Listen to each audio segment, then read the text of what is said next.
Huwag kayo iiyak. So ayan mga master, panibagong Kulin Primus, andito tayo sa Antipolo. At ang refrigerant niya ay R410A. So mahina ang pan motor nito at maingay. Ayan, check natin, nag-yellow ang high side. So malamang sa malamang kapag high side ang nag-yellow, may leak yan. Kapag low side ang nag-yellow, so possible madumi ang unit natin mga master. So kuha natin ang karga.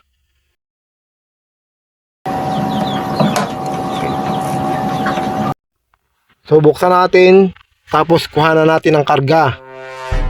So ayan, nasilip natin mga master. Ayan, tagilid ng kanyang pito. At malamang sa malamang, dyan yung cause ng ating leak mga master. Pero ito, hindi pa natin na-leak test. Atin pa lang itong hinala. Hindi totoo So yan. ayan, kuha na natin ang karga. Lagyan natin ang ating malupitang tasko. Huwag kayo iiyak. Ayan ating safety valve mga master para walang frostbite. So ayan, kuha na natin mga master.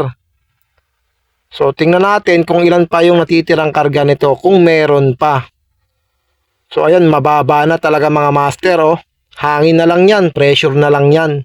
Kasi tinesting natin to mga master. So tingnan natin at atin tong ililik test at baka hindi natin makuha ng video. So nasa 60 PSI na lang yan mga master. So ayos na yan.